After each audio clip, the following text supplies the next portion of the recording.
Mengaku main handphone saat mengemudi, kronologi spion mobil pecah oleh Pas Pampres. Setelah video kaca spion mobilnya pecah oleh Pas Pampres menjadi viral, pemilik akun Instagram @taufan_gilbert akhirnya meminta maaf. Peristiwa pecahnya spion itu terjadi pada Jumat 24 Desember 2021 di Jalan Tol Bogor. Saat itu rombongan Jokowi hendak pulang ke Istana Bogor dari Jakarta. Video pecahnya kaca spion ini diunggah akun Instagram Taufan Gilbert pada Minggu 26 Desember 2021. Dalam video itu nampak Taufan si pengemudi mobil memainkan ponsel dengan merekam aktivitasnya berkendara di jalan tol.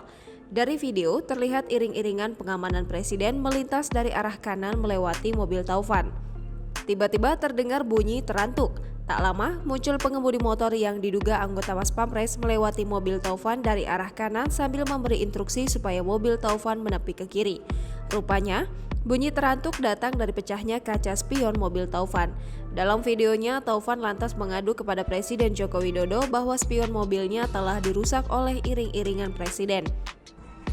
Terkait hal ini, Kepala Sekretariat Presiden Heru Budi Hartono mengatakan saat itu Pas Pampres sudah mencoba memberi peringatan kepada Taufan yang berpindah ke lajur kanan saat rombongan Jokowi sudah memberikan instruksi untuk menepi memberikan jalan.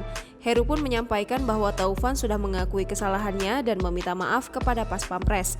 Permintaan maaf itu dituliskan dalam sebuah surat yang ditulis tangan dengan bubuhan materai dan tanda tangan. Taufan mengakui kesalahan telah mengupload video kerusakan kaca spion mobil karena menghalangi jalan rombongan presiden.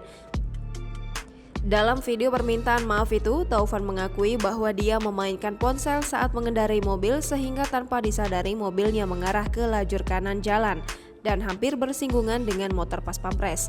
Karena kondisi tersebut, terpaksa Taufan diberi peringatan oleh Pas Pampres dengan menggunakan tangan yang mengakibatkan kaca spion kanan mobilnya pecah. Namun demikian, Taufan telah mendapat ganti rugi atas kerusakan spion mobilnya. Taufan pun mengakui tindakannya menyalahi Undang-Undang Nomor 22 Tahun 2009 tentang lalu lintas dan angkutan jalan. Pak Jokowi, tolong Pak, itu Pak rombongannya Pak. Lewat-lewat aja, nggak usah ngerusak spion juga kali Pak. Ini gimana ini Pak, spion saya rusak tuh Pak.